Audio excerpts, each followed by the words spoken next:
Wolokoso external stress mu UG Ibrahim Mukasage manya gange olunaku lwayo tusinzidde Namasuba ku Freedom City era nga ngenda kubanga nkuyisa mu mbeera eri mu kugenda mu maaso essaawa eno ku Freedom City wano mu kivulu kya Emanuela Mark Angel and success nga kotadde ne Robin Sanyu mwana munna Uganda era nga embeera wonna wetandikidde tusoose n'okulaba nti abantu bazze mu bungi nnyo era nga oba otunuulidde Freedom City eno being nti kifo ky'abazadde n'abaana always abantu bajja saawa nga 3, 4, 5, 6 around there era nga this time round abantu bakeddeko nga bwolaba mu mbeera eriwo essaawa eno era nga saawa zigenze okubeera ddala essaawa emu ku bbiri awo nga yo Freedom City ejjudde awatuula abantu that is waggulu ne wansi era nga mu mbeera eno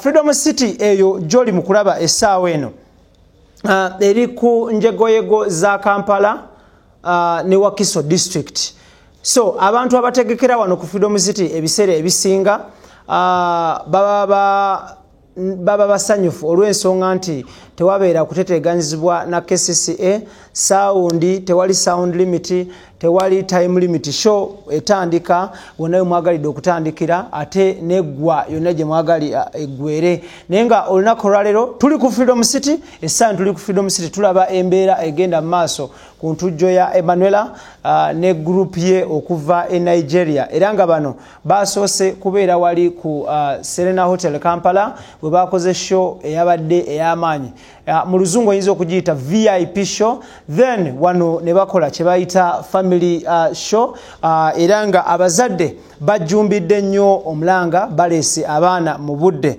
because ono gwe bazze okulaba mwana munnaabwe era muto munnaabwe so mu mbeera eno ne baleeta abaana basobole okuba nga banyumirwa ekigenda mu maaso njagala kujja eyo tusoke nkunyonyole nti show etandikidde wabaddewo akavuyo ku mulyango awo omukyala amanyiddwa ono Mama Sanyu Rovins yapatanalinga ne kampani ya Cricket eno nga bano bakola mulimu gwa kutunda tickets n'okuprocessinga entrance y'abantu wabula omukyala abadde tannatuuka nga bano bo batandise dda omulimu gw'okutunda tickets wabula nga ate ekimalamu amaanyi babadde batunda tiketi za club ya KCCA Kampala City Council Authority FC omupiira ogunaabeerawo mu nnaku z'omwezi eyo 29 ate bozi babadde batunda wano ku entrance era nga abantu kwe bayingirira so mu mbeera eno ne kireetawoko okusika omuguwa era nga okusika omuguwa kwa maanyi nnyo wakati w'omuteesiteesi ne be yakolagana nabo be yapatana oba be yawa omulimu gw'okuteekateeka oba okola enteekateeka ennungamu ey'okuyingira ku miryango kampani zino eza tickets bwezajjira mu Uganda because it is a new venture it's a new business wezajjira mu Uganda ne tubeera basanyufu nnyo nti tewajja kubaawo nsindikagano ku mulyango okubala emitwe nti bameka abayingidde nako kujja kubanga kuweddewo nga babala bubazi namba za tickets eziklokinze in kwa basinzira ne babala nti tubadde nabo bati nabwe bati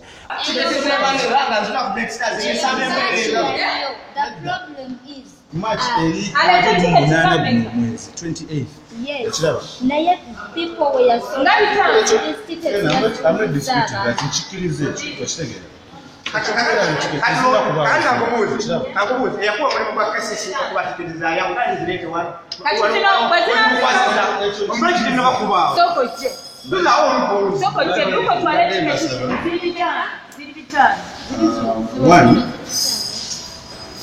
Like what you know about customer base. Then the pull am office. Good enough for not for the money. We shall see. Bosh.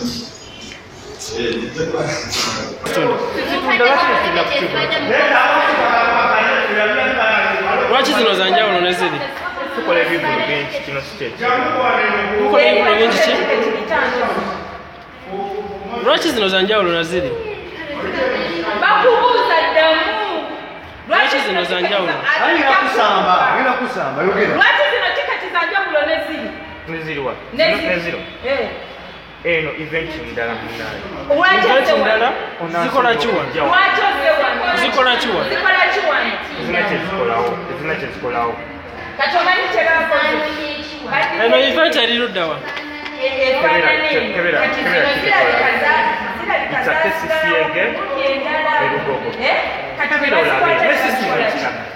ne baziteekamu kati ngendo bwogiteekamu eyitawo buki buyisi mu sisitimu yaabwe nga yaabwe esoma kuba yaabwe kati ngaffe bwe twasigazaawo tiketi eggulo ne bazikwata ne bazitwala mu eventi endala.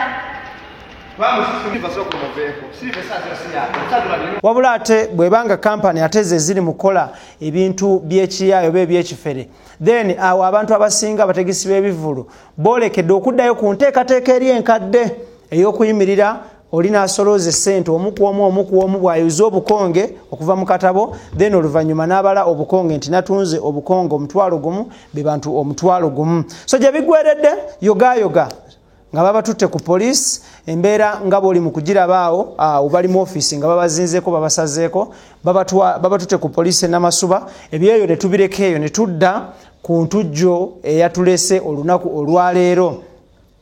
Era nga embeera gy'oli mu kulaba essaawa eno kwe kubanga performances ez'enjawulo zigenda mu maaso njala kutwalirawo straight away ku stage olabe performances ez'enjawulo omuli performance ya omuto amanyiddwa nga Fresh Kid, omuli Spice Diana, omuli MC Mariachi ne ba performers abalala bangi nnyo. Okwawukanako ne shows endala eno show abantu bagijjumbidde nnyo kyotalabanga era nga wano katini nnyo akabulamu Freedom City ekikwatagana ne sound ye yagaanira ddala abazanya kannemu kanabbiri naye nga kyemmanyi with the time bajja kubanga batereza ekintu kya sound kino. Then bwe tuvaayo okutunulira turn up mu luzungu bagamba the show has sold out. Show eserinze out kiba kitegeeza nti otunze tiketi ne ziggwayo. Bano batunze tiketi ne ziggwawo ne bayuza obukonge ne buggwawo ne bayuza buli kimu ne kiggwawo kwegamba show nesigala nga y'amaanyi nnyo. Bwe tuvaayo okutunulira ebyokwerinda birungi nnyo. Buli mulyango obwedda mulyango gwengezako okutuukako okucekinga okulaba embeera eri etya n'etya nga olabira ddala security eri tight, backstage security eri tight, eri mu bantu security eri tight kwegamba buli kimu kitambula bulungi nnyo. Crossing over to performances, tetugenda kulaga performance ya Emanuela ne Mark Angel ne Aunt Success ne K Brown. Reason being nti bano due to copyright oba obwannannyini tebaagala bantu kukwata waka waabwe kulaba nga azanyibwa awantu awalala era nga mukyo mu mbeera eno tujja kukoma kunnyonnyola bunnyonnyozi kintu kino nti bo bali tebakkiririza mu mbeera ya TVs oba cameras kwata waka waabwe naye nga performance yaabwe this time round baperforminze omulundi gumu compared to Serena bwe bayinanga break ne bagenda ne badda. This time round baperforminze omulundi gumu all from the start to the end ne bavaayo.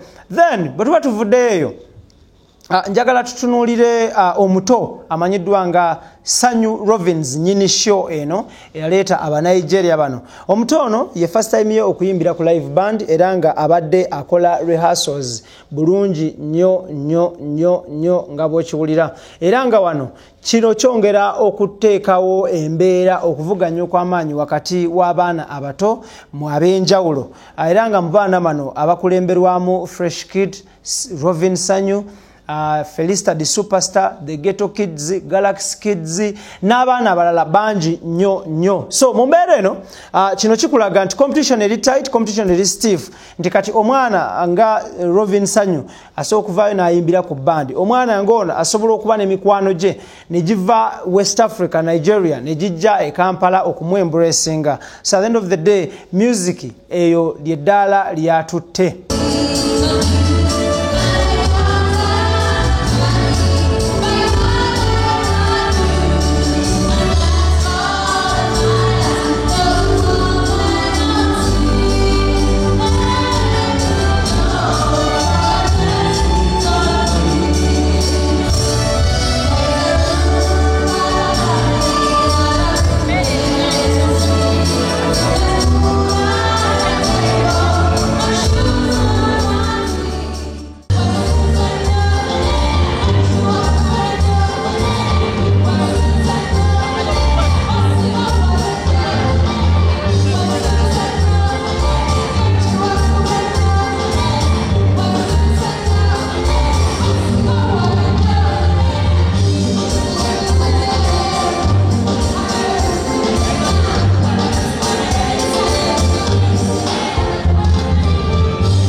botunuulira ebivulu ebizze bibeera ku Freedom City omuntu oba omwana omuto yasooka okumenya record ya Freedom City yali mutabani wa Chameleon Abba Marcus Mayanja yali Christmas party era nga yamenya record ya Freedom City. Abantu abalala balina record ya Freedom City mulimu Babitusi Soldiers, mulimu Spice Diana, mulimu King Saha omwaka gwe yategeka olunaku lwe lumu ne Jose Chameleon nga Chameleon ali Chadondo Rugby Grounds nga Saha ali ku Freedom City.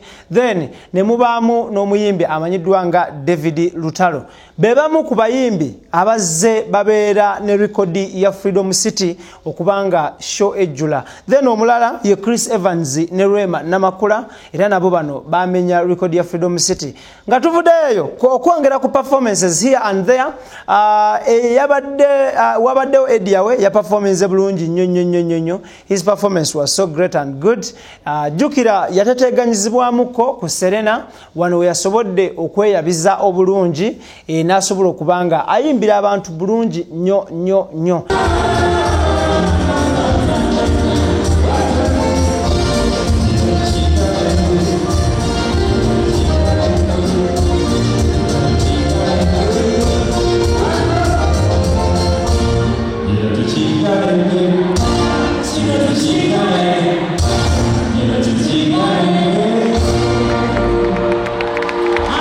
Nga tuvuddeyo ku performance ya Ediawe njala tutunulire performance ya Dax Cartel. Dax Cartel ono y'omu ku basinga okuyimba ennyimba ezikwata ku baana abato era nga bwe yalinye ku stage teri kyazeemu kukolebwa okujjako enduulu okuva ku ntandikwa paka ku nkomerero era nga mu lufuutifu toyinza okugamba the performer of the day, the greatest performer of the day yabadde Dax Cartel omuli ennyimba ze ez'enjawulo ezitaalese baana bato wansi ezitaalese bantu bakulu wansi bonna ne basituka ne bakuba enduulu nga kwotadde okujaguza n'okujaganya nga banyumirwa omuziki gwa Dax Cartel. So yembereyo Cartel nga performinga is a great guy, is a great performer. Ono ajira mu identity yokubanga atamidde nenga reality is musajja musiramu tanywa mwenge tatamira. So just akikozesanga tekeyo kujja ku stage. Then nga tuvuddeyo njagala tutunuulire Freedom City ng'ekifo ebifo ebiri enclosed bino bikyalina enkizo z'amaanyi nnyo mu sizoni y'enkuba ne sizoni y'omusana nti bw'otunuulira Freedom City enzimba gye baagizimba kiwa omwaganya abadigize n'abateesiteesi b'ebivulu okubuteeraliikirira nti enkuba bw'etonnya ekivulu kigenda kuyiika. So wano abantu ne babeera nga buli kimu kiri kiriya kiri taratibu. Then lastly but not least kyetulina okuteeka mu nkola bannayuganda abajja ku international shows zino nga tulina ba international performers. Respect is paramount, respect is paramount and needed. Nti bw'obanga muteekeddwa okubeera MC, okubeera stage manager, whatever role you're going to play ku international event ngeno, we need to practice much respect kogamba. At the end of the day ekintu kino okubanga kinyuma wabaddewo okusowagana ku stage awo backstage era nga kwabadde kwa kimugunyu kwa kimpooze kwa mpola naye nga tekwabadde kulungi nga kulaga kuba kusiiga ekifaananyi ekibi eri ekya Uganda eri ensi endala ebweru eyo era nga mu mbeera eno bekikwatako mwemanyi ayina mujja kwetereza with time so ekyo tukijja kigenda mu nnyonnyonnyo. Then the other things kino okuteeka mu birowoozo kumanya kwe kuba nti comedy nga bw'ojjukira nti Jamaica n'Amerika baali batekinze over industry ya Uganda nga kwotadde n'aba Nigeria. Saawa eno comedy ali mu kutekinga over music industry ya Uganda mpola. And with the time I know bino ebibiri bijja kubanga biddukira ku the same pace, same speed. Reason being nti oli bw'ajjanga comedian ku size ya Emmanuel Ahu Eva obani eno bani najjuza Freedom City ate nga tusobola okulaba embeera gye buvuddeko nti omuyimbi asoteka ku Freedom City abantu ne batajja. Then kiba kitegeeza people are diverting their minds or brains from music okubayimbira okubuukabuuka to a lot of laughters because wobo tunuuliddemu abategeka comedy shows of late nga Alex Muhanji bajjuza Theatre Bonita bajjuza tuyina bano ba Richard Tuwanje aba Fun Factory Comedy Scene buli lwakuna bajjuza naye nga ate omuyimbi asobola okulangira emyezi ebiri sho nemusala n'atafuna bantu wadde. So wano wengambira nti abayimbi, management z'abayimbi, n'ababeera n'abayimbi, n'abateekerateekera abayimbi ab'enjawulo, mudde ku drawing board musobole okubanga mubalira ekintu. Ekifaananyi kyoli mu kulaba awo yeyo Freedom City ng'ejjudde. Naye ng'ate tulina abantu abarecordinze 0 mu Freedom City betajja kumenya mannya nga balangidde omwezi mulamba, balangidde emyezi 2 sho ne zigaana okujjula ne bagaana okufunwa abantu. So at the end of the day wano kituwe ekyokuyiga, it should be an eye opener to the music industry nti comedy ali mu kutekinga music by storm. So with the time tujja kutuuka nga abantu tebakyala kulaba bayimbi bano nga baagala kulaba bintu bisesa ebya comedy. So wengambira nti music by producers, video directors, songwriters, musicians themselves, n'abamanager b'abayimbi bano nga kwotadde ne ba reporter ku TV ne radios ne ba presenters abakola entertainment. The earlier the better. Tuveeyo tunogere ekiwundu kino eddagala nga tekinnasamba ddagala. So wano wensabira bwe kikwatako kyonna mwenna mukirowoozeeko nti Alex Muhanji bw'aba ategeka olunaku olwokuna buli wiiki okumala omwezi mulamba najjuza, omuyimbi waffe najja n'alanga omyezi 2 n'atajjuza n'afuna abantu 4, oba Richard Tuwanje ba Anne Kansime Zizinga Frobish ne Hannington Bujingo bwe basobola otega ku National Theatre buli wakuna ne bajjuza, omuyimbi waffe najja n'ayimbira n'ategeka show n'ayimba n'alangira emyezi 2 show n'egaana okufuna abantu n'abeeramu n'abantu ba lubatu nga ba munyoto 2 3 4, then kiba kitegeeza the music industry eina okwesetinga tata here and there, waliwo ekibulamu here and there. Ate nekyala with the time bwe tuba tetwenywezezza abali mu kya music, TV, radio, mpapula z'amawulire, ba music directors abaschedulinga music n'abantu abagomu kwe ba presenter n'abaani ne ba producers aba radios ne TVs nga ba producinga musical shows, mulina okuzuukuka, the earlier the better. Nkiddamu muzuukuke.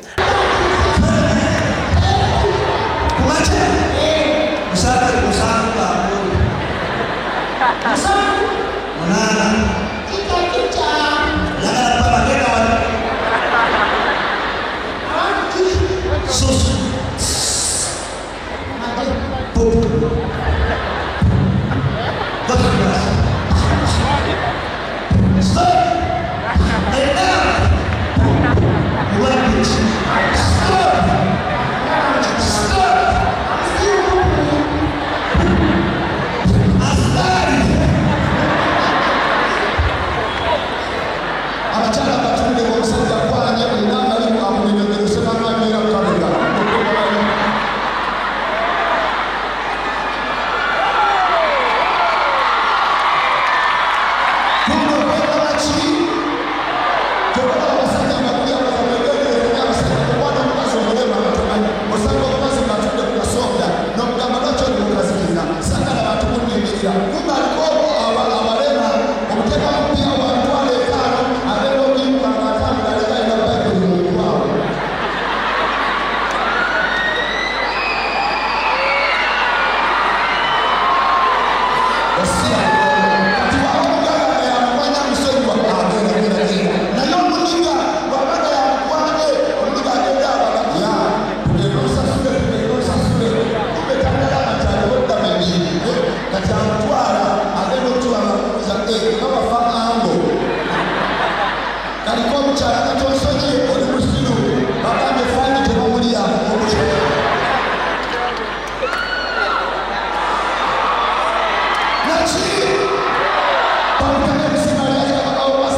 lastly nga tuwunzika njagala kwebaza security mwebale nnyo kwasaganya kintu nebaze management ya Freedom City large upon yourself ne omuchala mama Sanyu Rovins large upon yourself Ibrahim Mukasa gemanyaga njala kwebaza timu je tukoze nayo Idris Rukwago large upon yourself Dan Muga big on yourself Tony Senabli large upon yourself n'omukulu amanyidwa nga Kiza Clement Ibrahim Mukasa gemanyaga nge kulwawo lokoso extra stress kambalekere embeera eri mu kutambula ku Freedom City tukwatagane mubere bulungi mweraba